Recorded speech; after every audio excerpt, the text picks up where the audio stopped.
The following is a production of the Dallas Genealogical Society. For more information, please visit our website at dallasgenealogy.com. Well, I am been excited about hearing our speaker today, as I know many of you have been.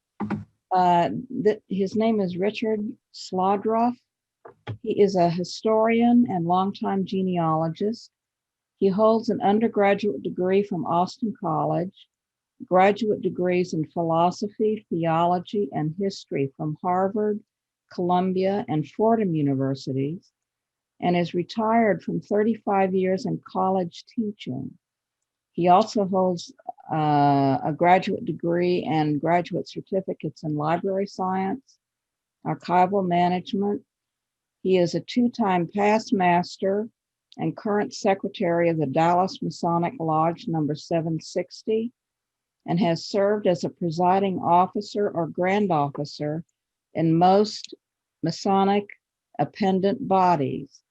He currently serves as the vice chair of the Grand Lodge Masonic Education and Service Committee and as librarian, archivist, and historian of the Dallas Scottish Rite Librarian Museum, which is located just down the street from the Dallas Public Library.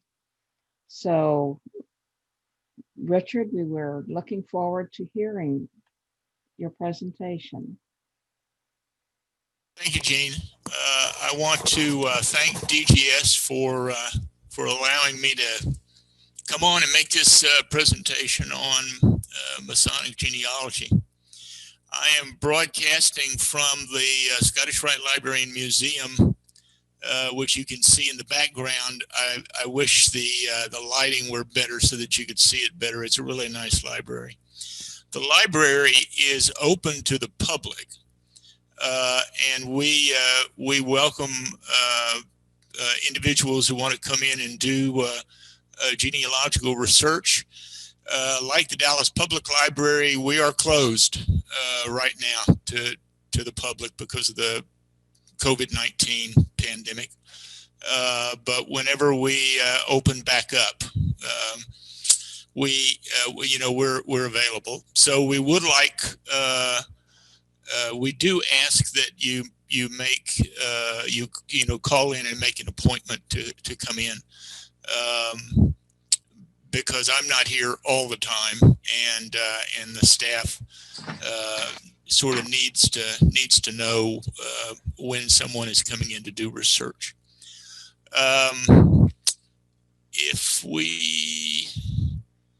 Let's see if we can start this PowerPoint here.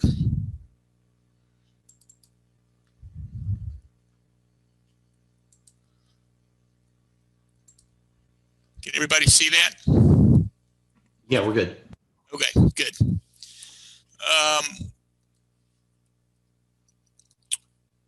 Genealogical research for Masonry is a bit tricky, and so we're gonna sort of talk our way through this and see what you can do, what you can't do as a non-Mason.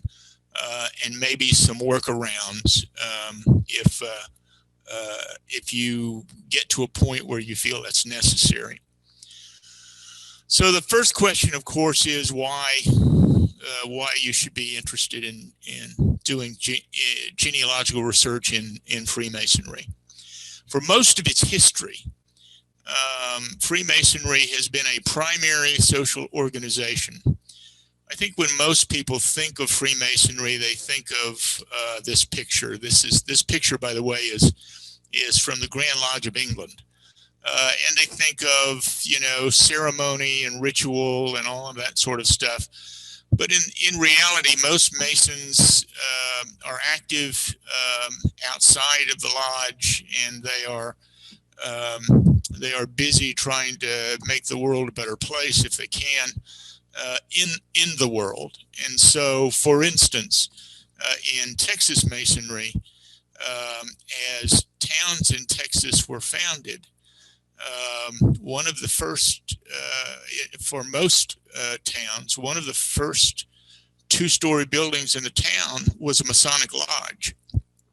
and that was because the lodge room had to be on a second floor, and the lodge first floor was used for all kinds of stuff. It was used for the first school in town. It was used for town meetings. It was used for church services. So the Masonic lodges have been central in the social organization of towns throughout the United States, and actually in many places throughout the world. So it's a primary social organization. It helps explain what some of your ancestors were interested in and were all about. The other reason why you should pay attention to Freemasonry is that Freemasonry keeps really good records, which is a primary requirement, of course, for good genealogical research. That's not true for a lot of other fraternal organizations. And of course, to do genealogical research in Freemasonry helps you give context to the biographical information on ancestors. A lot of times, all you have are just very stark,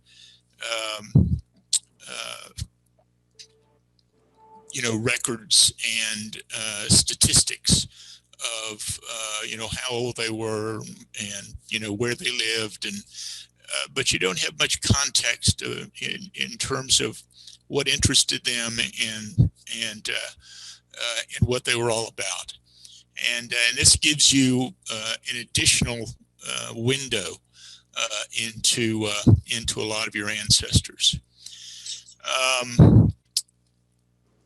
When one of the questions, of course, is how do you find out that that your ancestor was a Freemason? A lot of times you find out just accidentally. You come across granddad's stuff and you find an apron, maybe just a white apron, which is the basic apron for a Freemason, or rings with some sort of symbol on them or configuration on them, or pendants or lapel pins or caps. Clothing's more common now than it was 50 years ago, but ties, for instance, you'll see Masonic symbols on ties. Code books. You get a little red book or a little black book and you open it up, and it has some English letters, but it also has all kinds of sort of weird symbols on them. Those are code books for the Masonic ritual. As far as I know, Freemasonry is the only one that has that. I've never seen fraternal organizations with similar code books. So that's a really good example of someone being a Mason if you find a code book like that. If you're really lucky, you come across documents, either patents or certificates or dues cards, name badges, and why this is important is because the certificate will have information on it about what lodge they belong to or what appendant body they belong to. A patent, if you look at the bottom certificate here on this example, if you look at the one that looks like it's folded into 9 parts, that's a patent. And in the days before dues cards are actually fairly recent inventions for the Masonic fraternity. In the days before dues cards, the way in which you proved that you belong to, say, the Scottish Rite, is that you carried that patent around with you. Today, when we give a member a patent, they usually frame it and put it up on the wall. But in the old days, you actually folded it up and carried it in a wallet, and carried it in your pocket. And if somebody challenged your right to sit in the meeting, you could show them that patent. So that replaced, or dues cards replaced having to carry those old patents around. But documents are really very useful because they give you information that you wouldn't otherwise have from, say, rings or other artifacts. If you go back far enough, of course, you're not going to have any of that. You're not going to have personal items like that. And the chief way you find out that someone was a Mason is by looking at the grave markers. And you'll see that if you look at this, there are different symbols on this. The basic symbol for Freemasonry is called square and compasses, which I'll show you in just a second. And you see that in the lower left and the upper left.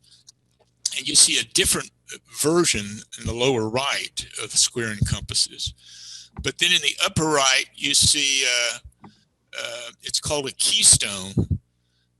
And then in the center, you see a Maltese cross with a keystone in the center of that. And that's a Knight Templar symbol, that Maltese cross. So Masonry uses different symbols, and so it's useful to be able to identify those symbols to tell whether someone's a Mason or not. And so if we, in order to see where all, how shall I put this? In order to make sense of some of these symbols and figure out where to go forward in terms of genealogy, we need to talk a little bit about how Masonry is structured. Freemasonry is the oldest fraternal organization in the world. It developed out of medieval stone guilds in England and Scotland. And by the 17th century, second half of the 17th century or so, when Europe stopped building castles and cathedrals, the medieval stone guilds, or the stone guilds, needed to do things to sort of continue their existence and continue providing services for their members. And so they started letting in non-stonemasons who had interests in the symbolism and philosophical ideas of the stonemasons. And those ideas got melded with Enlightenment philosophical ideas of universal brotherhood and human equality and freedom of thought, and those sorts of things. And so today's Freemasonry is sort of a combination of the older stonemason ideas and these 18th century, 17th and 18th century philosophical ideals. Current Freemasonry, we call it speculative Freemasonry, dates from 1717. 4 lodges in London formed the Grand Lodge of England, and the Grand Lodge of England is the sort of mother of all regular Masonry. A little bit later than that, the Grand Lodges of Scotland and Ireland were sort of added to that. And so all regular Masonic lodges genealogically date from the Grand Lodge of England or the Grand Lodge of Scotland or the Grand Lodge of Ireland. That is, in order to be a regular Mason, you have to belong to a lodge that somehow, in some way, dates its existence, its charters, back to one of these three Grand Lodges. The Grand Lodge of Texas, for instance, my lodge, Dallas Lodge, got its charter from the Grand Lodge of Texas, which got its charter from the Grand Lodge of Louisiana, which got its charter from the Grand Lodge of Pennsylvania, which got its charter from the Grand Lodge of England. And that makes one a regular Mason. There are all kinds of individuals and bodies out there calling themselves Masons or Freemasons, but Freemasonry, what we call regular Freemasonry, has to somehow date itself back to one of these three Grand Lodges. And that's because there are a set of landmarks, which are principles and obligations that they have to follow, and that date from or that are created by those three Grand Lodges. And so if you ask me a question about Universal Co-Freemasonry, I couldn't tell you, because we don't have any contact with Masons that are not regular Freemasons, and so what I'm going to talk about today has to do with regular Masons and regular Masonry and other forms of Freemasonry, or individuals calling themselves Freemasons. I really couldn't speak to that because I really don't know anything about it. But if we're talking about Freemasonry in the United States, 99% of your grown-up skills to the right. Yes, exactly. Okay. Can everybody still hear me? Yes, you're good. Okay. All right. 99% of Masonry in the United States is regular Freemasonry. So we don't really need, I don't think, to worry too much about irregular Freemasonry. So what I'm going to talk about is regular Masonry today. Regular Masonry, as I just said, has this connection with the United Grand Lodge of England. And so the United Grand Lodge of England charters territorial Grand Lodges, which charter local lodges, and those are usually identified by having, after the name of the lodge, either AF and AM, that stands for Ancient, Free, and Accepted Masons, or Free and Accepted Masons. Most lodges in the United States are either AF and AM or F and AM. There are a few lodges, couple of lodges, or a couple of Grand Lodges, which are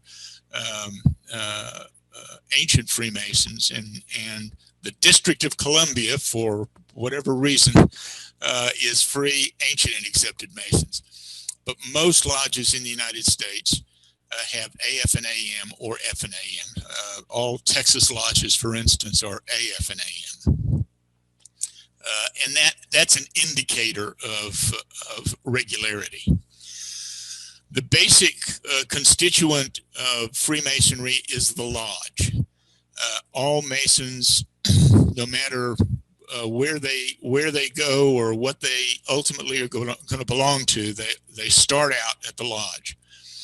There are 3 degrees in the lodge, sort of following the old stonemason practice of having an apprentice, a journeyman, and a master. We call it the entered apprentice degree, which is the initiatory degree, fellowcraft degree, and the master mason degree. And these are sort of allegorical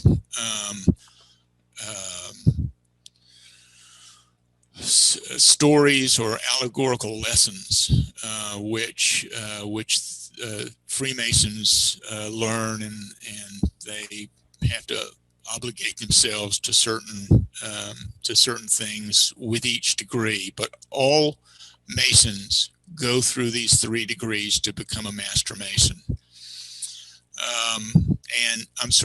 And as you see, the basic symbol is it's called a square and compasses. Those are 2 stonemasons tools. Most of our symbols are taken from the old stonemasons implements. So in the United States, you will see the G in the middle of the square and compasses. That's you're not going to see that everywhere. So on the lower left, for instance, in England, you will see the square and compasses without the G. And under certain circumstances, you will see other things inside the square and compasses. But the square and compasses is the basic symbol of Freemasonry. And whenever you see that, then you're looking at Freemasonry. The basic officers of the lodge use the again, symbols of stonemasonry, the square, the level, and the plumb. Those are the 3 symbols of the 3 principal officers. Worshipful master, the word worshipful doesn't mean what we tend to think of it. It doesn't have a religious connotation. It comes from Old England. Worshipful means honorable or respectful. It's the title, for instance, the title of the mayor of London is the worshipful mayor of London. So that's really what that term means.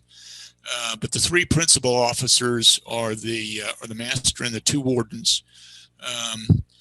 By the time you get to that point, as an officer in the lodge, the junior warden is learning to get ready to be master of the lodge. So the junior warden will move up to senior warden usually the next year, and then the senior warden will move up to master of the lodge. Those are the three principal officers. So the Grand Lodge of Texas, and every Grand Lodge is independent. There is no, although for some of the appendant bodies, which I'm going to talk about in just a second, the appendant bodies have national organizations. There is no national overarching body that governs Freemasonry in the United States. There are 52 Grand Lodges, the 50 states, the District of Columbia, and the Grand Lodge of Puerto Rico. And every one of them is independent. They're not answerable to anyone else. And they set the rules and regulations, so to speak, for all Freemasons. Grand Lodge of Texas sets the rules and regulations for all Freemasons in Texas. And I've sort of listed for you the first 3 lodges in the city of Dallas. Tannehill, which is the mother lodge of really Northeast Texas, Oak Cliff Lodge, and then Dallas Lodge. The Grand Lodge of Texas oversees today less than just short of 700 lodges in Texas. And those lodges are answerable to the Grand Lodge for a number of different things, and certainly for doing what they're supposed to be doing as lodges. Once you're a Master Mason, you can join other Masonic organizations, and you will see if you get Granddad's paraphernalia out, you will see a lot of these symbols. The Masonic appendant organizations simply mean there are other aspects of, say, charitable activity that are Freemason wants to get involved in, or different lessons to learn, different approaches to take. And there in Texas, there are probably 30 appendant bodies, maybe just short of that. I belong to half of that. So there are quite a few, but the major ones are these: the York Rite, and the York Rite's made up of three organizations: Royal Arch Masons, Royal and Select Masters, and the Knights Templar. And here are the symbols for those: the keystone, which we've already seen, and then the triangle with a triple tau in it is the most common symbol for Royal Arch Masons. And you'll see that a lot. That's called a chapter. It's called a chapter of Royal Arch Masons. So if you join a chapter of Royal Arch Masons. The Royal and Select Masters, Texas, there is a national organization of Royal and Select Masters and Royal Arch Masons. Texas does not belong to those.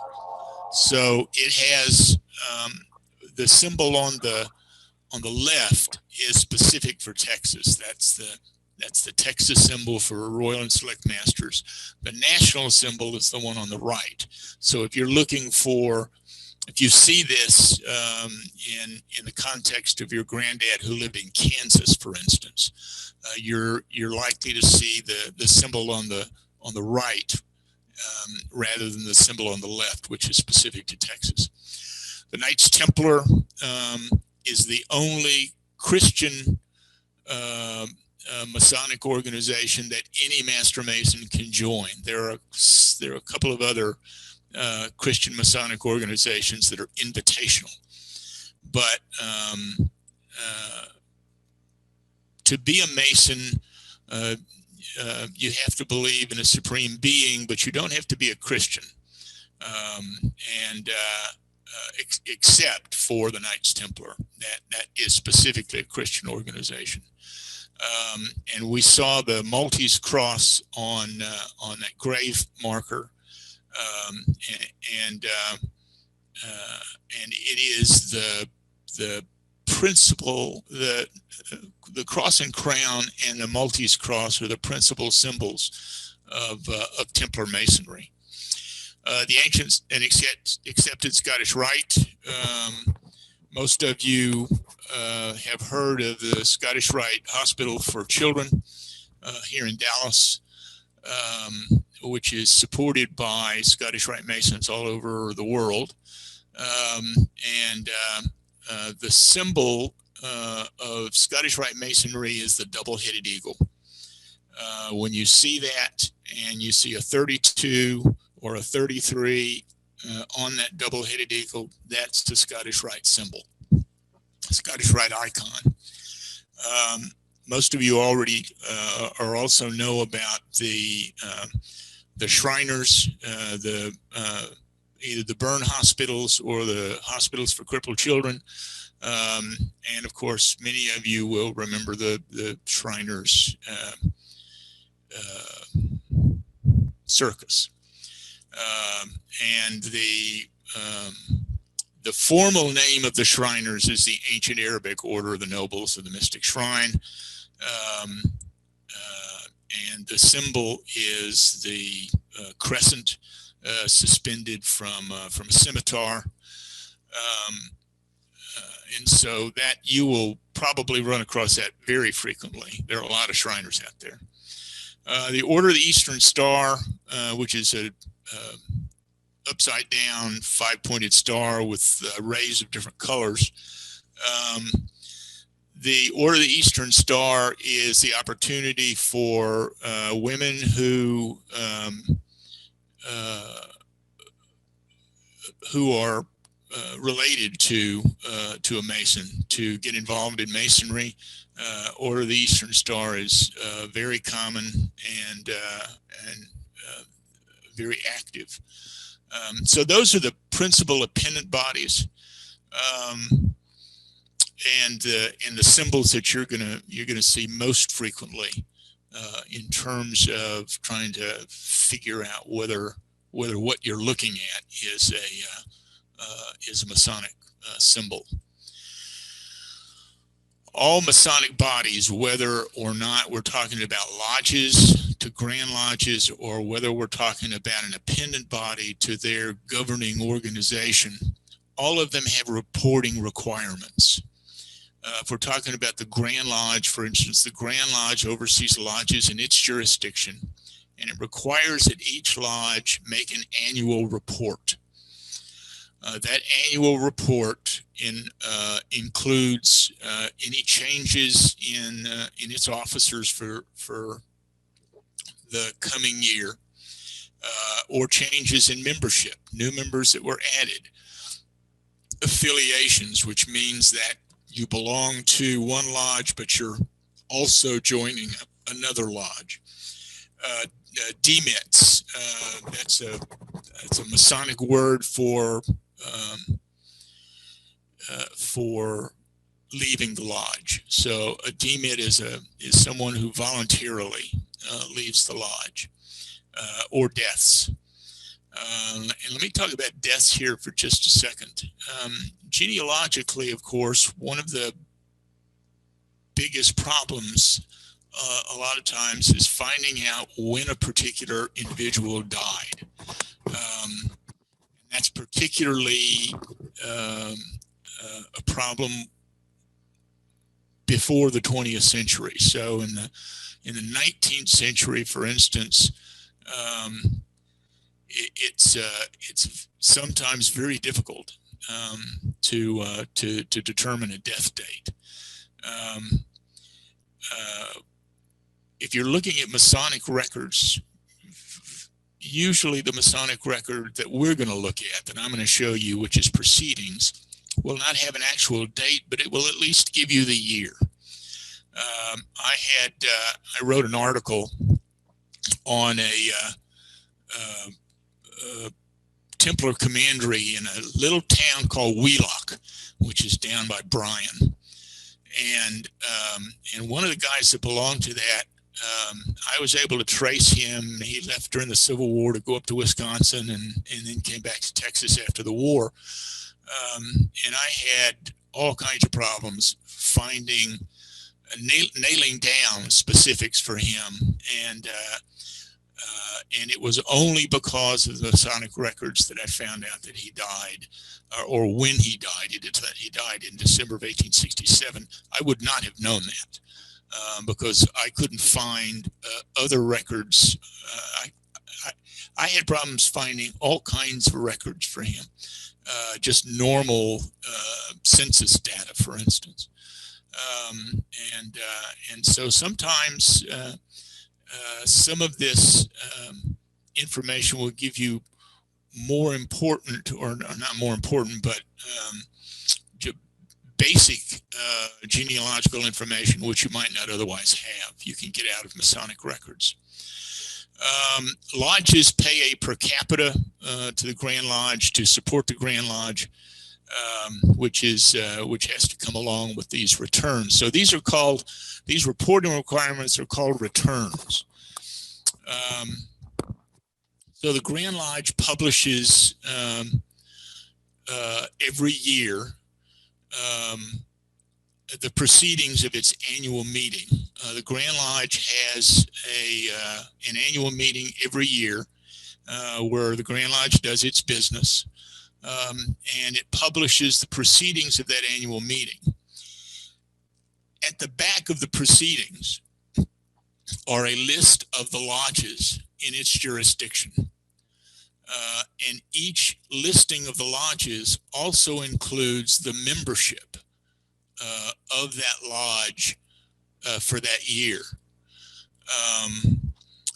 And I would like to be able to tell you that there are digital versions or online versions of the proceedings that are available, but that's not the case.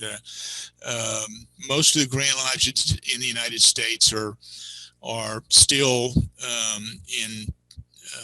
in the ancient days, so to speak, in terms of doing research. So they publish printed version of the proceedings, but those printed versions have to be used, individually, personally. You have to actually come in and sift through the proceedings in order to find what you want to find. We don't have, and one of the days we'll figure it out, but the statistics available, the records available, are not available in a digital format or an online format. So you're actually going to have to come into the building to use these, but they're very useful. The information in a particular proceeding, however, actually applies to the year before.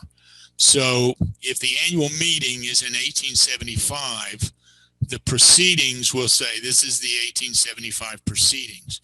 But the data in there actually refers to the returns from the previous year. So the proceedings will be the 1875 proceedings, but all the information about members of a particular lodge will be from 1874, not from 1875, if that makes sense.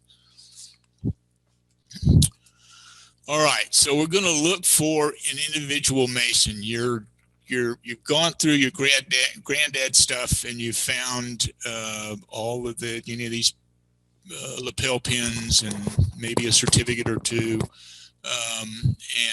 but what you have doesn't tell you what he belonged to, which lodge he belonged to, whether he belonged to any of the appendant bodies, any of that stuff. So how are you going to find this out? You start with a time frame, and you need to know that. If you have a good time frame for your ancestor, you need to know that in order to be a Mason, until very recently, the last really 7 or 8 years, you had to be 21 years old. So start from there, and you need to consider geography. Lodges in the proceedings are listed by city and county, and it's important to remember that lodge participating in a lodge is a regular thing. Lodges meet at least once a month. Some lodges meet twice a month, but then they meet once or twice a month at what are called stated meetings. Those are meetings that are sort of set up on the calendar ahead of time, but lodges do all kinds of stuff in between the stated meetings.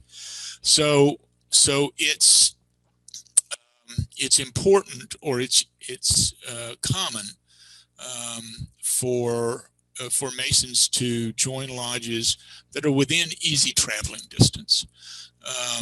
It doesn't make a lot of sense for you to go looking for lodges that are 50 or 100 miles away.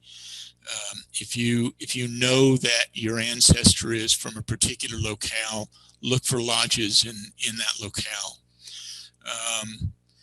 You should use a map from that time period, however, because there are lodges that are close by that may in fact be in another county. And if you don't know the area well, or if you're talking about a time period in which the locale doesn't exist anymore, it's important to work from a map from that time period. When I was working on the Wheelock article, for instance, I discovered that there was a Port Sullivan on the Brazos River, which is in Milam County, which is within 12 miles of Wheelock. And some of my commandery guys belonged to that lodge, and I would not have known to look in Milam County if I hadn't had a map from mid-19th century Texas that actually had Port Sullivan on it. So it's important to work from a map from the specific time period that you're working in. For most of its history, and I'm talking specifically Texas here, Masons were allowed to join only one lodge. The exception to that is 1856 to 1869. There was no restriction on how many lodges a Mason could join. And the main restriction was, of course, locale. But for most of the history of Masons in Texas, Masons were only allowed to join one lodge. That was changed in 1987, where the restriction was lifted, and Masons can now join as many lodges as they want to. And I think I'm not even going to say that there was an exception made in the 1930s for Masons who were coming in from out of state. They could still maintain their membership in, say, an Oklahoma lodge and join a Texas lodge, but they were only allowed to join one Texas lodge. So when you're looking at individuals with the same name, if you've got lodges in the back of the proceedings, and you find the same name in multiple lodges, unless we're talking about that 19th century time period, you're going to have to figure out, if you can, which of the lodges this name applies to your ancestor. Name spellings. It's less of a problem when we get into the 20th century. It's a huge problem in the 19th century, and everybody knows about the Sound X for the census. There is no Sound X for Masonry, and so just be aware that we're talking about lodge secretaries who are writing down names of individuals during a time period where spelling is not a big deal anyway, or as big a deal anyway, and they may know this person well or not, or they may know how his name is spelled or not, and then he writes it down on the return. That return goes to the Grand Lodge, and the Grand Secretary or somebody in the Grand Secretary's office then writes the name down from that on a list to go to the printer to be printed in the proceedings. And then the typesetter at the printer's office has a reader who's reading off these things as he's typesetting. And so there are all kinds of avenues for getting it wrong. And it's not uncommon I'll give you an example. One of my Wheelock guys was a John W. Douthat. And I found 6 different ways Douthat was spelled. And sometimes it was JW, sometimes it was JM, depending on who interpreted the W. The W looked like a W for some looked like an M at other times. So just be aware of that. Spelling errors are really a common problem, even in the 20th century, but particularly in the 19th century. So when you're trying to nail down what lodge the person belonged to and when he belonged to them, you need to consult a wide span of proceedings. You want to find the termini, when he joined and when he died or when he left the lodge. So you might start with 1870, for instance, but you want to go before that date as much as necessary to see if you can find out when he joined, and after that date or after that year to find out when he left or when he died. The proceedings will indicate or should indicate when he took his entered apprentice degree, or at least what year he took it, when he took the fellowcraft, and when he became a master mason, if he became a master mason. You'll see some proceedings that have SNPD. That means suspended for non-payment of dues. That is not a permanent suspension. And so a lot of times you'll see the person suspended 1 year and reinstated the next year, or reinstated 2 years later. That means he paid up his dues and he got reinstated in the lodge. Demitted, I already said, it means that he voluntarily left the lodge, either to join another lodge or for some reason he decides to leave the fraternity. There are instances in which a Mason is expelled or suspended for unmasonic behavior, and the proceedings will indicate that. Particularly in these two cases, if you want to find out more information, why the person was expelled or what kind of unmasonic behavior, sometimes that's not going to be specified, but sometimes it is. And so you can go back in the proceedings and look at the district deputy report, or sometimes the Grand Master's report if it gets to the level of the Grand Master making this decision.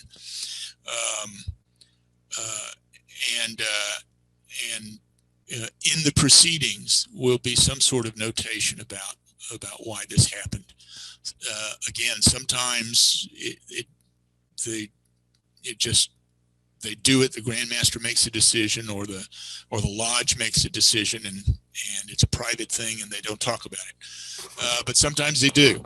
So I had a district deputy report in 1854, for instance. Excuse me. In 1854, that where he talked about a Masonic trial that took place in the lodge in Wheelock.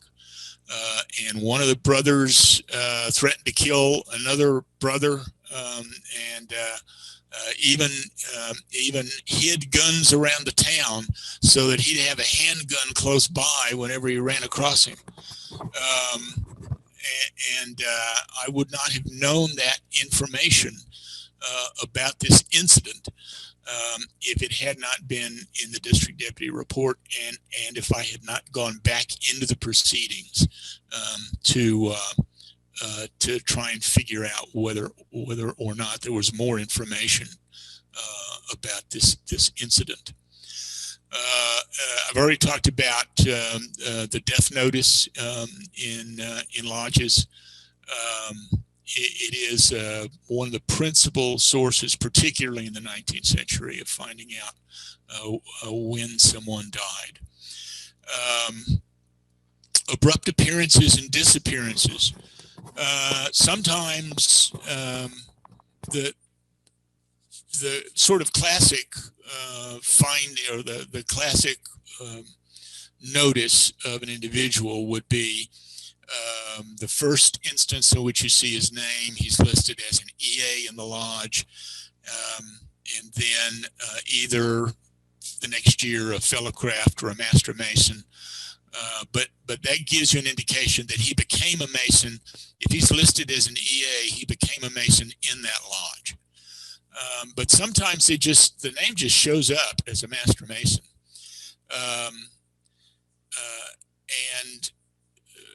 Very often what that means is the person was already a mason. He became a mason in another lodge, maybe in another state, and then moved to Texas or moved to that particular area, joined that lodge. He was already a master mason, and so he just shows up on a list of master masons.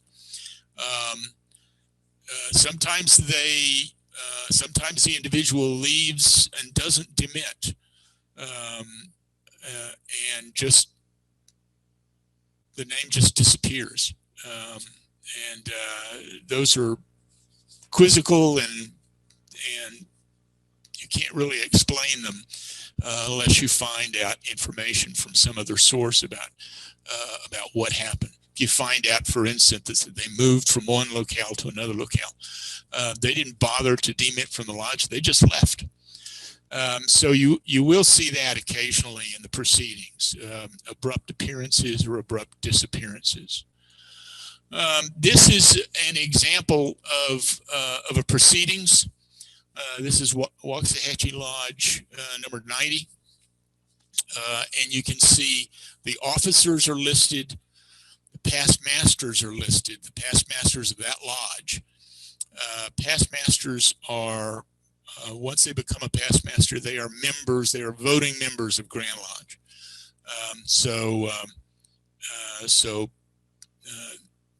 That not only means that they had been at some point a master, a worshipful master of Waxahachie Lodge. It also means that they have continued responsibilities to the fraternity as voting members of Grand Lodge. And then Master Masons. And you see the full list of Master Masons in this is 1934 in Waxahachie Lodge. Master Masons, only Master Masons are full members of a lodge. That is, only Master Masons have voting rights in the lodge. Only Master Masons can be officers in the lodge. So they're listed separately because they are full members. And then down on the second page, you see affiliations. You see reinstatements, suspended for non-payment of dues, demitted, deaths, and then right down at the bottom there, you see entered apprentices. And then if there are fellowcrafts in that lodge, you would see fellowcrafts listed. And that's what the proceedings, the return of lodges part of the proceedings looks like. It's probably worthwhile if you know if you know guys that your granddad knew, for instance. It's useful to sort of go through this list. You know, sometimes you go through this list, you go, oh, that's my granddad's best friend, and they were lodge brothers. If you look at, I'm going to give you another example here, and you see the R.E. Lee Lodge is number 449. The Lone Star Lodge is 450. And then we get to Nolan's River and it's 453. Well, what happened to 451 and 452? Those lodges have demised. Those lodges have closed their doors. And lodges are numbered consecutively by their charters. But of course, lodges fail, just like all organizations fail, and some lodges close their doors. And you can find, if you go back into the proceedings go all the way back to 1837. Although the list of members are not going to be included in proceedings, really. 1857 is really the 56, 57 are really the beginnings of Grand Lodge listing their members. But you can go back to proceedings and find out when what those lodges are. So 451 and 452, if you wanted to find out when and where, you simply go back into the earlier proceedings and those would be listed. I'm working on an article right now, which is the original Dallas Lodge. I belong to Dallas 760, but there was originally a Dallas Lodge, or a lodge called Dallas Lodge, which was numbered 412, and it only lasted 6 years in the city of Dallas. But it had a lot of civic leaders from Dallas at the time.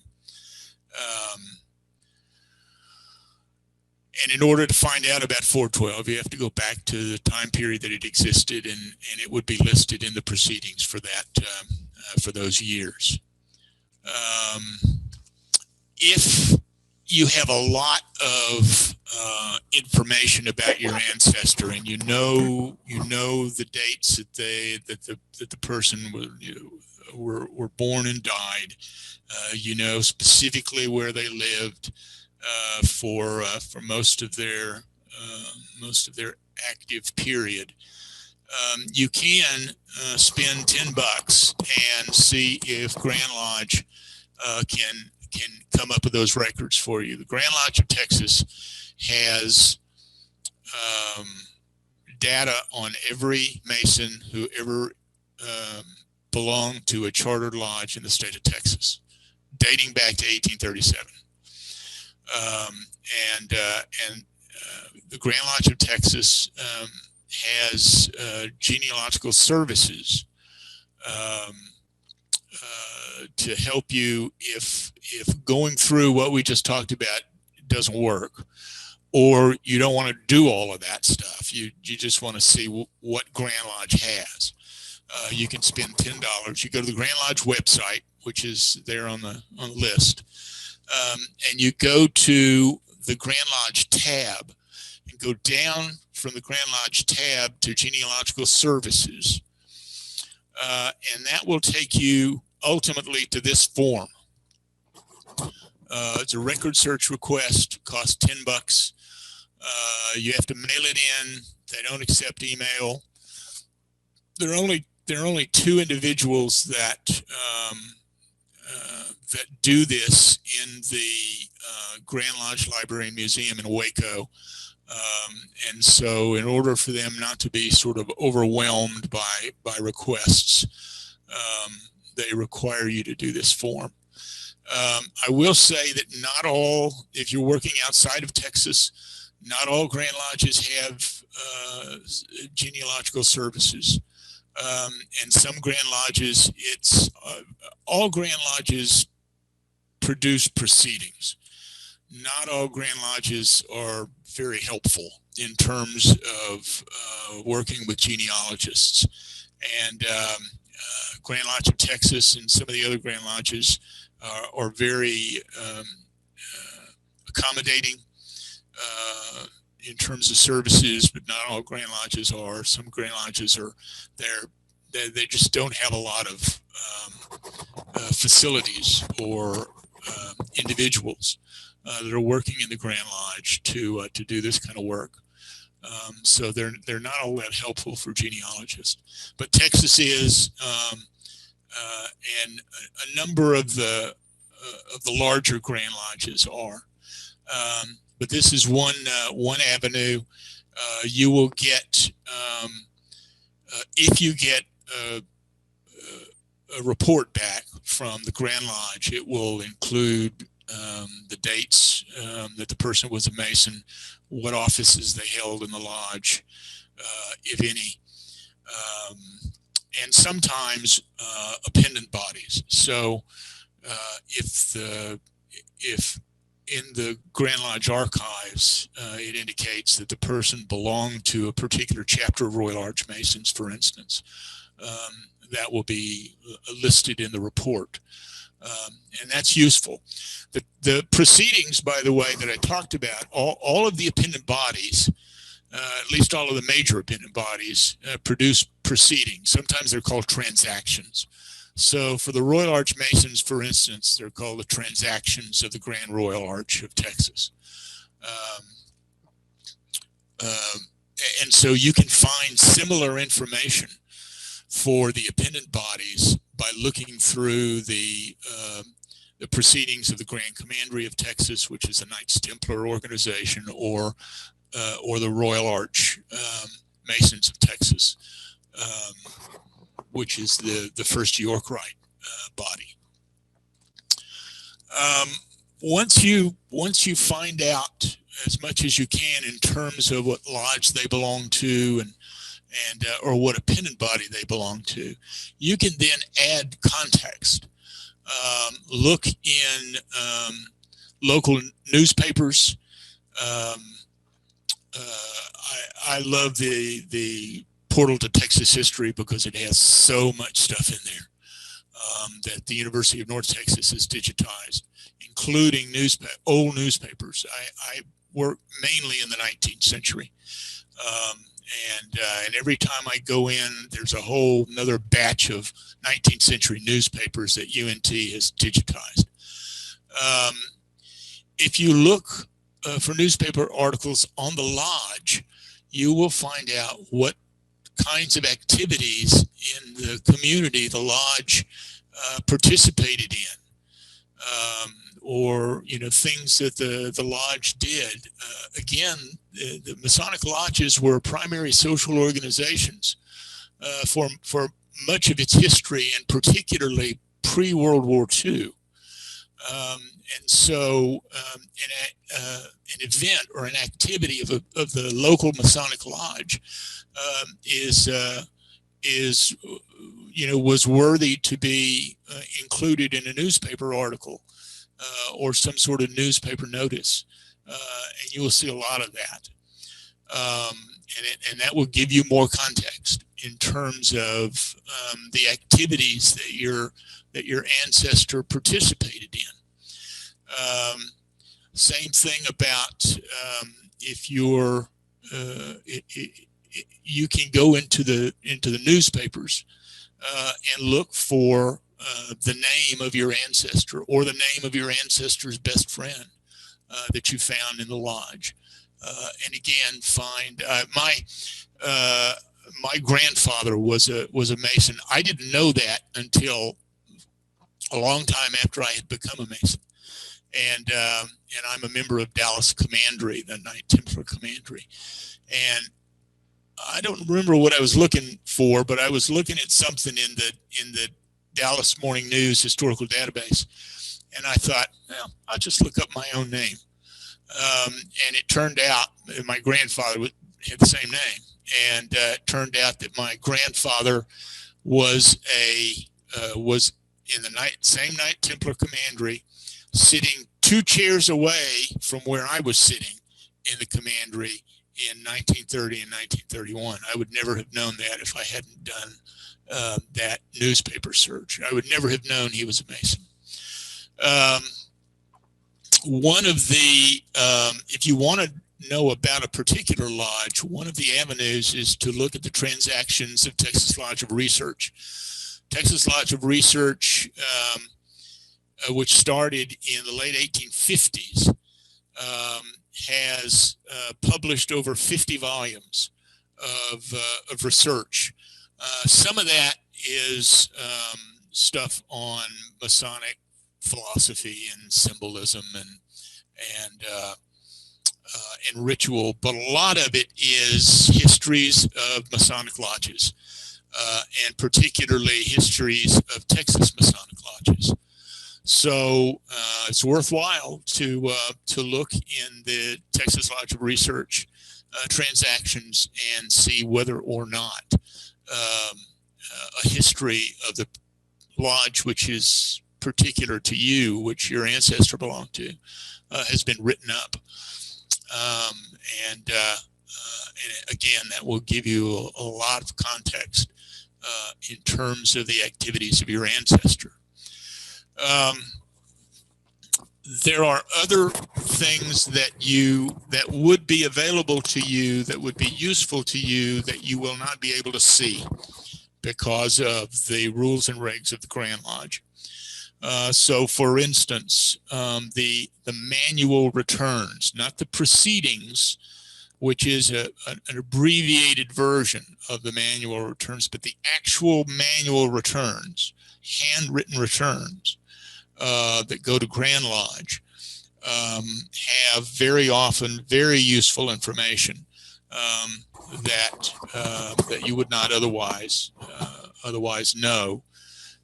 You're not able to see that because unless you're a Mason. the minutes of the lodge. You're not able to see unless you're a Mason. But what you can do, if the lodge still exists, you can contact the lodge and talk to the lodge secretary. And a lot of we have a lot of Masons who are avid amateur historians, and they love to do this stuff. The lodge secretaries are included in that. There are a lot of lodge secretaries that just love to dig back in the old lodge archives. And so, if the lodge still exists, and the way to figure out if the lodge still exists is to go to the Grand Lodge website. There is a tab called Lodge Locator. And you can locate a lodge either by name or by number or by county. And if you can find the lodge still exists, you can contact the lodge secretary. The lodge locator will tell you who the secretary is and what the lodge website is, if they have one. Or the phone number of the lodge secretary, and contact the lodge secretary and see if that person can help you out. I would not do that unless I had a very specific kind of question. If it's just general information, do what you can with the proceedings. To get as much information as you can, or articles from the Lodge of Research, for instance. Find out as much as you can, and then if you have a specific question or a specific need, then I would go to the Lodge secretary or to a Masonic researcher. If the Lodge doesn't exist, the Grand Lodge may have this information. Dallas 412, for instance, all of the minutes and financial records and returns and everything that has to do with with Dallas Lodge number 412 was turned over to Grand Lodge. So they're in the Grand Lodge archives. So I can go down, for instance, and look at the minutes for this lodge that only existed in the 1870s. But in order to be able to do that, any Mason can do it, but you have to be a Mason. Grand Lodge will not allow you to look at lodge minutes if you're not a Mason. But there are plenty of guys who are more than happy to help out because it's stuff they like to do anyway, and they like to solve problems, and they like to be helpful. So it's something to consider. One of these days, we may get Grand Lodge to change the rules so that any legitimate researcher can look at the minutes of a lodge that's 75 years or older. That the minutes, if the minutes are that old, then we're not looking at compromising individuals or processes of a lodge that don't matter anymore. But that's something internal that those of us who are researchers in Freemasonry are trying to deal with. But in the short term, if you ask the lodge secretary, is there somebody in your lodge who might be interested in helping me answer this question? Or if you contact the secretary of the Lodge of Research, which is Lodge of Research has its own website, you contact the secretary and ask for a recommendation for a Masonic researcher who might help you out. But again, I would drill down and find whatever I can find without doing that before, and develop some specific questions before I sort of went in that direction. I do want to take a second and talk about African American Freemasonry. In the days today, almost all Grand Lodges have African American members. In the days when that wasn't common,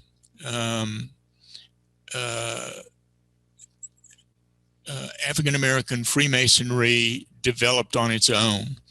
It's called Prince Hall Freemasonry. A man named Prince Hall in Massachusetts in the 18th century was able to obtain a charter from the Grand Lodge of England to develop an African, or to found an African lodge, which he did. And Prince Hall Freemasonry has expanded in a number of disparate directions. The Prince Hall lodges, which can date themselves back to the Grand Lodge of England, and which are therefore regular Masons, are only one part of Prince Hall Freemasonry. There are other lodges that they do not recognize.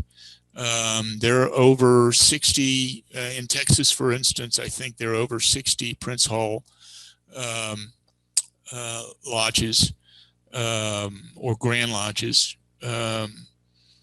only one of which is recognized by the Grand Lodge of Texas, because there's only one which can date itself back to the Grand Lodge of England, and those are they're called Prince Hall affiliate PHA lodges. The others we don't know that much about, because they're not recognized by the Prince Hall affiliate lodges. They're not recognized by the Grand Lodge of Texas. They exist. I'm sure they're worthwhile Masons, but we don't know that much about them. The Prince Hall lodges have the same appendant bodies that pretty much that the regular Grand Lodges have. So there are Prince Hall York Rite bodies and Scottish Rite bodies and Eastern Star bodies as well. I don't, and I think most most Masons in Texas don't know that much about Prince Hall Freemasonry. However, there is a Librarian museum.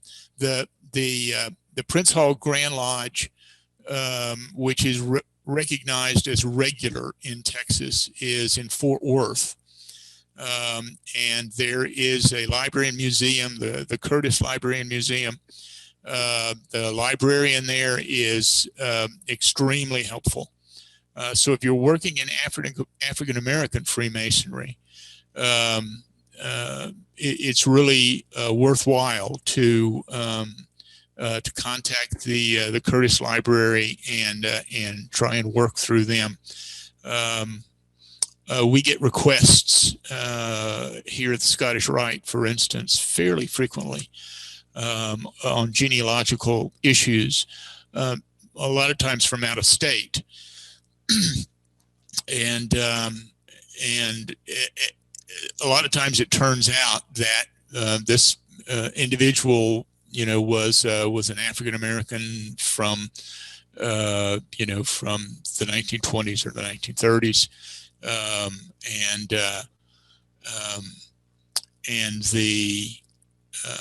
and what we do then is suggest that they contact the Prince Hall Library and Museum in Fort Worth, which should have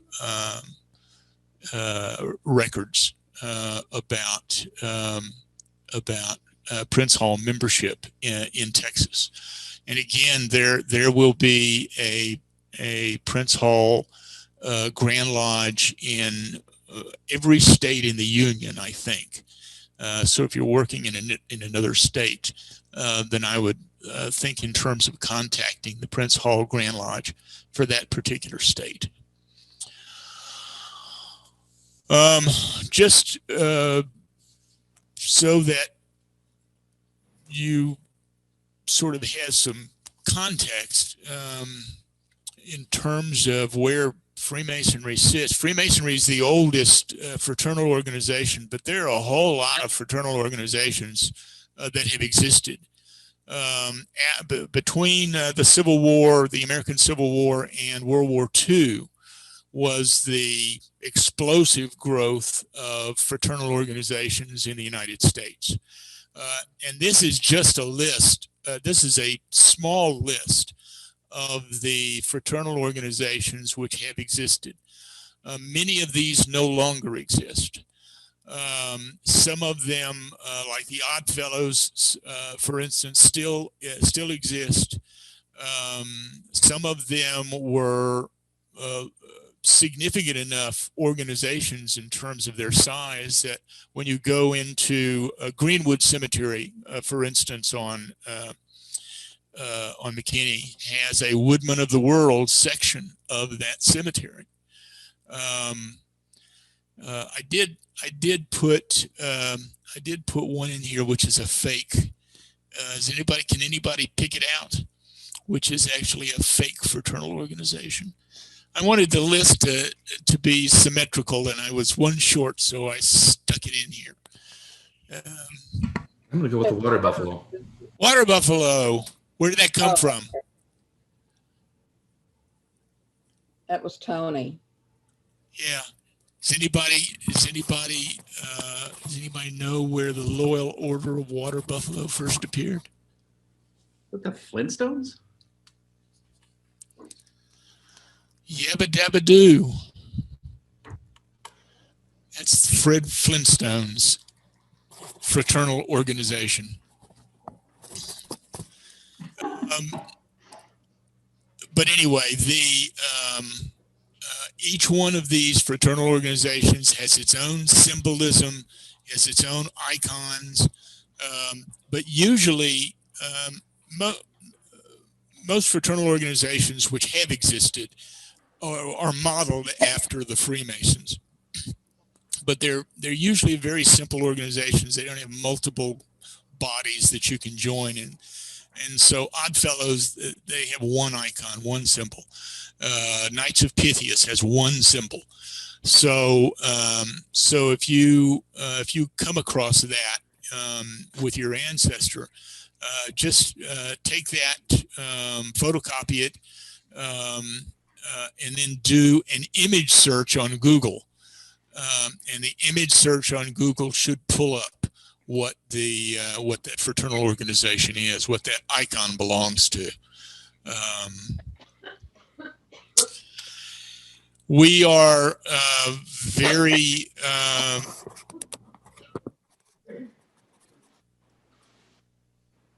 helpful.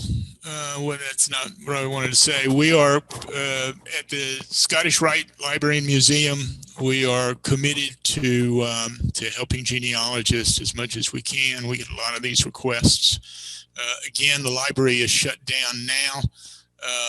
When we reopen, though, we certainly welcome requests to come in and look at the proceedings or any other requests that we can be helpful with. This is my contact information at the Library and Museum. And I think I'm ready to answer any questions that you might have. We have a bunch of them. Uh-oh. Okay. Okay. Do Masonic records include Eastern Star records? All records are individual to the body. So if you're looking for membership in the Eastern Star, you need to contact an Eastern Star chapter. and they can help you from there. I don't belong to the Eastern Star, so I don't know. I'm sure they have a proceedings. I don't know whether that includes membership information as others do. So what I would do is I would contact an Eastern Star chapter, talk to the secretary, and she should be able to sort of walk you through that. Okay. But my point is that membership, there's no except for the Scottish Rite, there is no body that you can go to and it will give you sort of all of the members of that organization. It's very particular, and so I would, for Eastern Star, I would contact a specific Eastern Star chapter. Okay.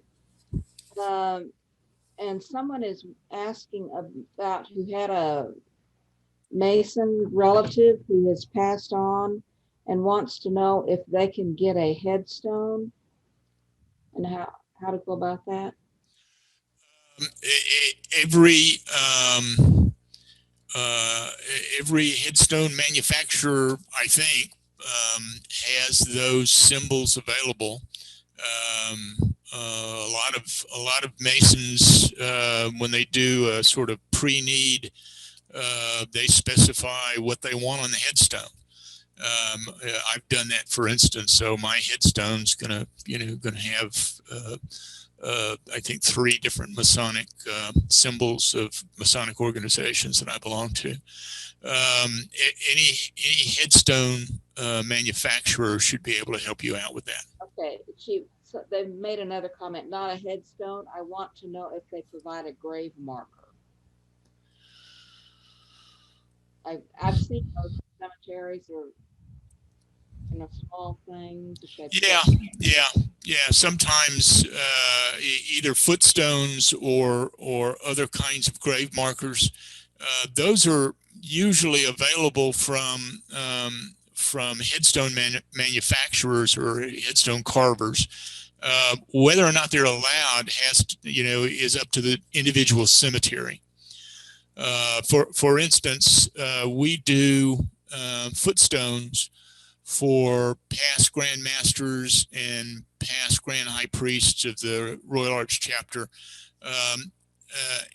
to indicate that they had held those offices. Whether or not we're allowed to do that is really up to the cemetery. The cemetery specifies whether we can put a footstone on a particular grave or not. Okay. There were several questions about how to do research in Masonic in other states. Yeah, all states that I've looked at, and I haven't looked at all 52, publish proceedings of Grand Lodge, and that's certainly where I would start. Whether or not the state publishes membership information is really up to that state. I tried to do some research on an individual from Kentucky, and the Grand Lodge of Kentucky just doesn't have the facilities to do genealogical services, so I didn't get much help there. But they did. They did have their proceedings online. Someone had scanned all their proceedings, and they were very helpful in indicating where I could get that information, and that information had membership information in it. So if you're working outside of Texas, I would certainly look at the Grand Lodge proceedings and see whether or not the Grand Lodge proceedings include membership information. And then if it doesn't, then you try and see if the Grand Lodge will work with you in terms of providing genealogical information. Okay. If the lodge is not notified of a death, how is that handled? If the lodge Well, doesn't, sometimes the lodge is never notified, and so that information is never included in the proceedings. Sometimes the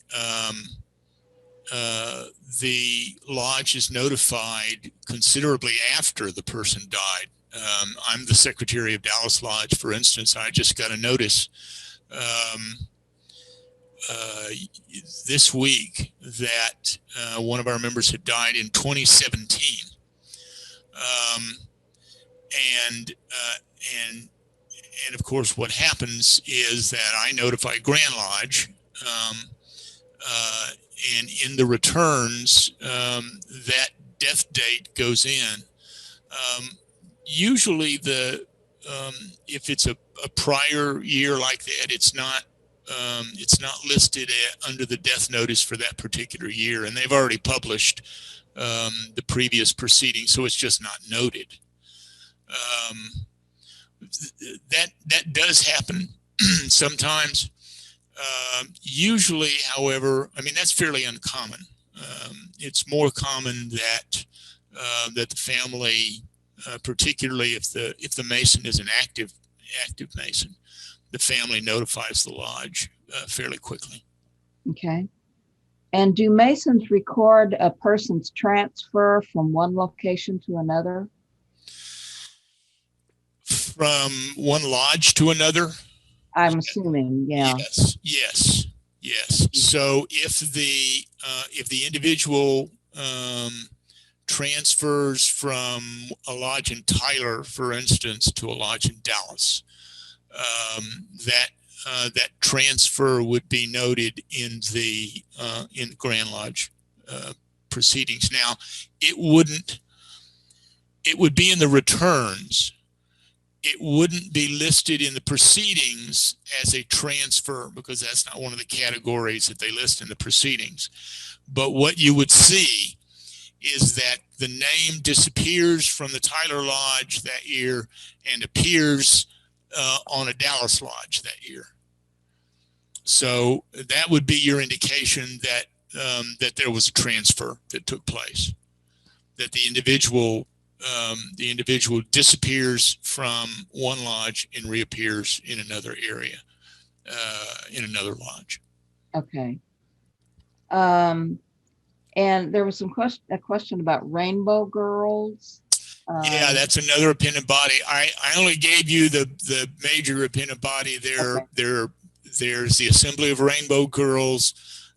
There are three youth bodies: the Assembly of Rainbow Girls, Job's Daughters, and the Order of Demolay. And those three bodies are like any other bodies. You would have to contact individual assemblies or chapters and get some help there. I don't or didn't belong to Demolay, for instance. So I don't know a lot about the structural organization in terms of how they do their housekeeping, how they do their paperwork. I know they do it, but how it's specifically structured, I don't know. So I would contact a chapter of Demolay or a Rainbow Assembly, and get some advice there in terms of what information is available to you as a genealogical researcher. Okay. There was a question about your slide 8 on the on the graves, the tombstones. Yeah. And the person who I've kind of lost that one in the if whoever wrote that question, maybe if you could send an email to Richard. let's see here. Yeah, Okay. Richard, this is Yeah. Joanne Killinger. On your slide 8, which had the square and compass, you showed the one that was used in the USA, but then there were 3 other ones below it. One to the far left, you said was used in England, but then there were 2 others, and one had an eye in the middle of it, and the other one, I think I recognize that as the Knights Templar. Would you clarify those, please? The square and compasses? Yes, Is that correct. what we're talking about? None of those were Templar. The one that was in the middle with a sun in the square and compasses is a past master emblem. So if you're a past master of a lodge, and the specific different states use different past master symbols, but if there's a rocker underneath, it's a 60-degree rocker underneath the square and compasses, that is an emblem of a past master of a lodge. And some of them use the G in the square of compasses with a rocker, and some use the sun. But that specific one is for a past master of a lodge. And none of those were Knight Templar. The Knight Templars don't use the square and compasses as one of their specific symbols. And then there was the other one to the far right. That was more complex. Yeah, it has the. I just used it as an example. It has an all-seeing eye in the square and compasses. That's not a common symbol. I just picked it out as an example of how the different configurations of the square and compasses could be. And I don't even remember where it specifically came from. It's in my list of images, of Masonic images. It was just used as an example of how different the square and compasses could be. But the important part of that is that it's the square and compasses. That even though there are differences, it's still the square and compasses. It's still basically a Masonic symbol. Thank you. Someone wants to know if FUA are Masonic initials. FUA. Yeah. Not that I know of. Okay. I'm sure you. And do the patents or certificates use different dating systems? Yes. Well, and how do you translate those? Yeah. Not all Masonic bodies do this. The symbolism of speculative Freemasonry dates itself back mythologically, dates itself back to the building of King Solomon's temple. It's part of our allegorical work, and so what you'll see on patents sometimes is it will actually give you the date. So it will say 2020, but it will say AD 2020, Anno Domini, in the year of the Lord 2020. But it will also say AL, Anno Lucis, in the year of light 6020. So and that's dating King Solomon's, mythologically dating King Solomon's temple back 4,000 years. And in the 19th century, you'll see it more commonly, just giving the AL date, just the AL year rather than that year. Just add 4,000 to that, or subtract 4,000 from that to get the year. Some Masonic bodies, like the Templars, use a different dating system, but it's all almost all of them will give you the actual date on the patent as well as the Masonic date or the Masonic year. So it's not all that difficult to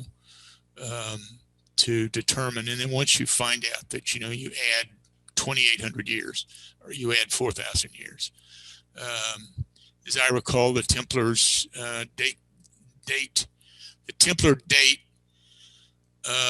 is adding 1,118 years, because that's the date of the original medieval Knights Templars. They were founded in 1118. So you add 1118 to the whatever the current year is, and that's the Templar year. Okay, this person Do or subtract from. Yeah, I'm sorry. says, to clarify, to research Texas Masons, we would need to contact the specific lodge and or also look at the Grand Lodge of Texas. Do local libraries have any information about the individual lodges, or is that only at the Grand Lodge? Usually not.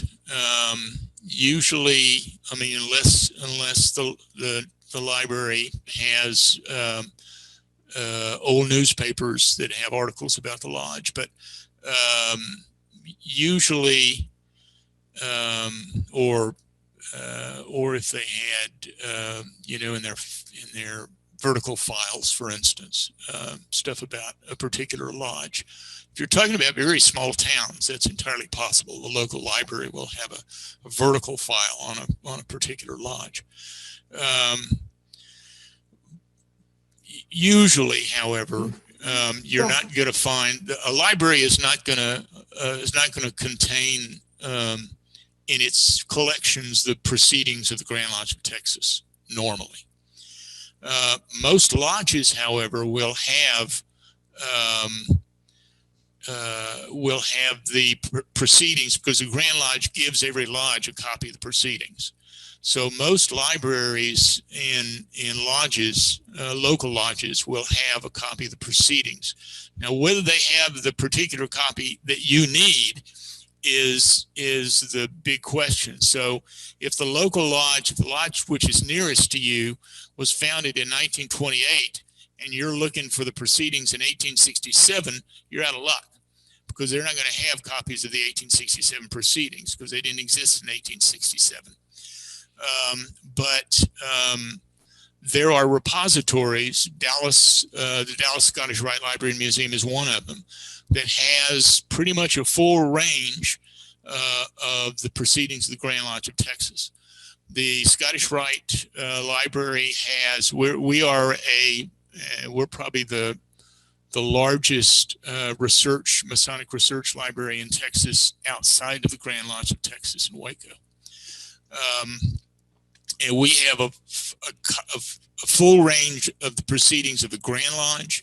We have a full range of the proceedings of the transactions of the Royal Arch Masons of Texas, of the Royal and Select Council of Texas, and of the Knights Templar Commanderies of Texas. So we have all of those proceedings. And so the best thing to do would be to look in one of those repositories. There's one at the Scottish Rite in Houston. There's a very useful repository of Masonic research in Bryan, and then one in Waco. But locally, the Scottish Rite Library and Museum, which is on Harwood and Young Streets, is the best place to go, I think, locally. But if you're in Lufkin, go to the Lufkin Lodge and see whether or not in their library is the specific proceedings that you need. Okay. Kristen Moore just says that the Clayton Library has the Robert Bruce Blake Research Collection in hard Okay. copy. She said, I found some information on Texas lodges.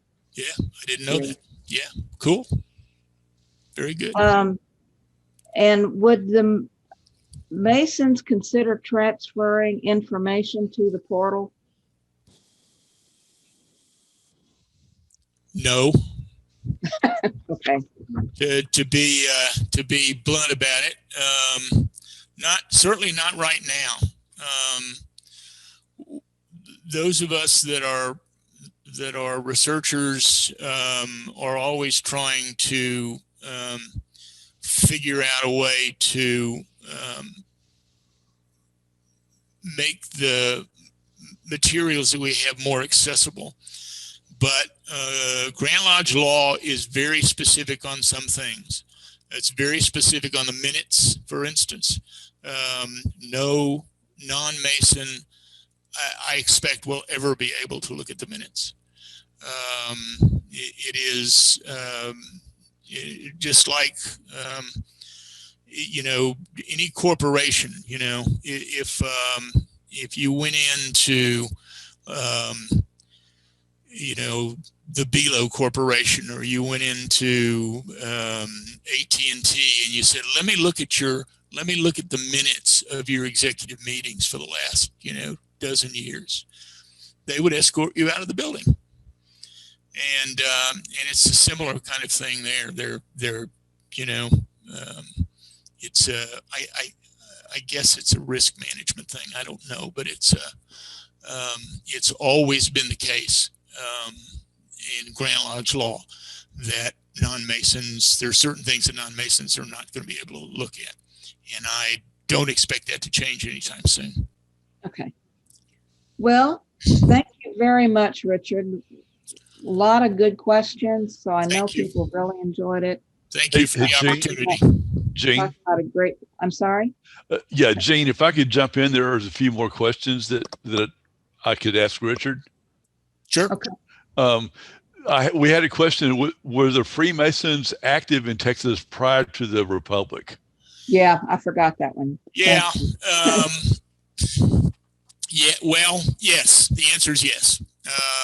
There were not lodges in Texas until the Revolution. The first lodge was chartered by the Grand Lodge of Louisiana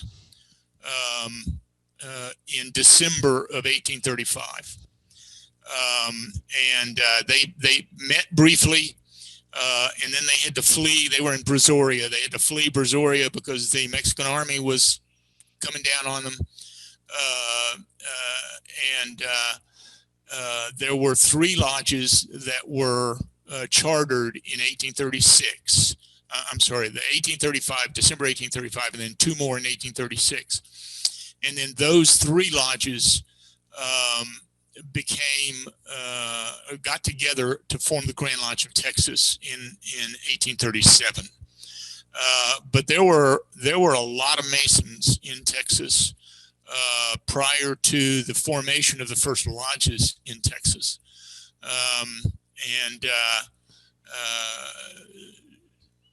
For instance, 6 of the commanders at the Alamo were all Masons. Travis was a Mason, Bowie was a Mason, Crockett was a Mason, Almarin Dickinson was a Mason, Juan Seguin was a Mason. If we look at the Republic, for instance, maybe 1.5–2% of the population of Texas in 1836 were Masons.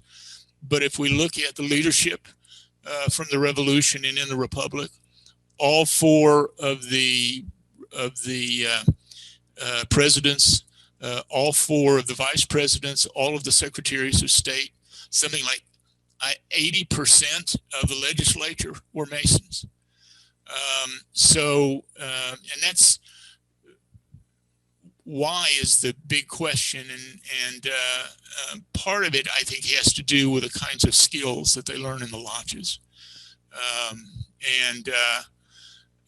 So Masons were very active in the leadership of the Revolution and the Republic. There were quite a few Masons that had moved into Texas from other states before there were ever lodges in Texas. Was Okay, great. Montgomery County one of the 1836 lodges? Montgomery County, Texas? Montgomery, I'm trying to remember now whether Montgomery was one of the 1846. I think it was one of the 1846 counties that was created. There were a whole bunch of counties created in 1846 when as a result of annexation. And my guess is that, well, one of the earlier lodges would have been in Montgomery County. Whether it dated all the way back into the Republic, I would have to look it up. I don't know off the top of my head. And this question just came in. What is a Tyler, T-I-L-E-R? Yeah, Tyler, the Tyler sits outside of the door of the lodge and to make sure that no one enters the lodge who's not supposed to be there. So what you don't want when you're in the in a meeting is for somebody to just walk in willy-nilly. And so the job of the Tyler is to sit outside the door and make sure that anyone coming in is in fact a Mason. And to make sure that someone who shouldn't be going in doesn't go in. So that's what the Tyler's job is. Okay. And someone just asking if your background is from the Lodge or Museum. It's actually the library, right? Didn't you just say that you're sitting in the library? I'm sitting in the Scottish Rite, Dallas Scottish Rite Library and Museum. Yeah, that's my job as a retired person. Okay. Okay. Well, thanks a lot, Richard. We really appreciate it. It's a great presentation. Obviously, a lot of interest. A couple of things I wanted to mention. A lot of people had asked where the library was located. If you'll check your chat, especially earlier in the chat box, the library's location and also a link to the Dallas Library's website is there in your chat. And something I had wondered about, and I kind of answered for myself about how you can locate all the Grand Lodges. If you'll go to Google and just Google Masonic Grand Lodge, it will bring up a Wikipedia page that has every Grand Lodge in the world listed. Yep. So that would be a great place to get started. Yep. All right, and without that, I will go ahead and close our meeting today. And Richard, again, thank you very much. Thank you for the opportunity. Yeah, thanks a lot. And everybody have a great afternoon. You too. Thank you. Jim, what time for the board? 1:30. Okay. So run, get something to eat.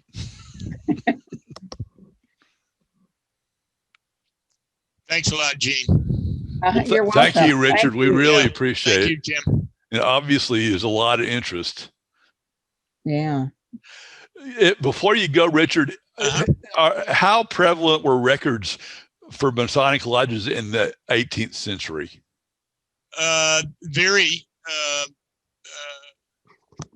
Very prevalent.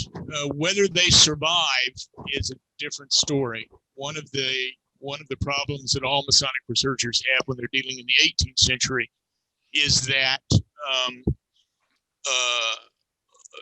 Thomas Jefferson's a great example. For instance, Masonic researchers have been looking for Thomas Jefferson's name on a list of members of a lodge for years and years and years, and we haven't found it, and we may not find it because it may not exist. But one of the problems is that over time the records get lost or they're not maintained properly, so you don't have a contiguous run. So you may be dropping 3 months out of the year, for instance. Well, those 3 months may have Thomas Jefferson's name on them. Who knows? Yeah. or during conflicts, for instance, records get destroyed. So it's a problem, and the farther back you go, the more likely it is you're going to have that problem. George Washington, for instance, belonged to Fredericksburg Lodge in Virginia. We only have a few records with his name on them, even though he was undoubtedly there a lot. And that's because the records are so sparse. Mm-hmm. They haven't been well maintained over time. Yeah. Okay. Jim, it's Sharon. While we still have Richard on here, could I ask one more thing? Sure. Richard, this is not about genealogy. This is Sharon Bowles. I'm one of the board members. Okay. I actually inherited my great uncle's Masonic apron, and I have no idea what to do with it because I don't have any kids. None of the other kids in the family want it. There's nobody to give it to. Is there any proper way to dispose of it? Yeah, it is entirely up to you. You know what you can do with it. We have the Scottish Rite, for instance, because we're sort of a focal point. It's a big fancy building, and it has to do with Masons, and so we get a lot of donations of that sort of stuff. Mm-hmm. And so if it's something that is of sort of evidentiary usefulness, we keep it. Otherwise, we respectfully, get rid of it. So we get a lot of the cap is the distinguishing feature of a Scottish Rite Mason. I see. We get a lot of caps that are turned into us, and we put them in a closet for brothers who show up to a meeting and they don't have a cap, and so we give them a cap for that. Very cool. This is an apron. He was a member of the Oak Cliff Lodge, but I have not looked at it in a long time. I don't know what degree or anything he was on it, but I hated to just put it in the Goodwill or in the trash. I didn't want to disrespect Goodwill it, wouldn't know what to do with it. You can give it to us, or you can, you can burn it. You could, whatever you want to do with it. Okay, thank you for taking my call. I appreciate taking the question. All righty. Thanks, Jim. All right. Well, I'm going to... This has been a production of the Dallas Genealogical Society. If you're already a member, thank you. If you're not a member, please consider joining now by going to dallasgenealogy.com and clicking on the membership tab. Your membership dues will help us support the genealogy section of the Dallas Public Library, and it will allow us to continue our education and preservation efforts.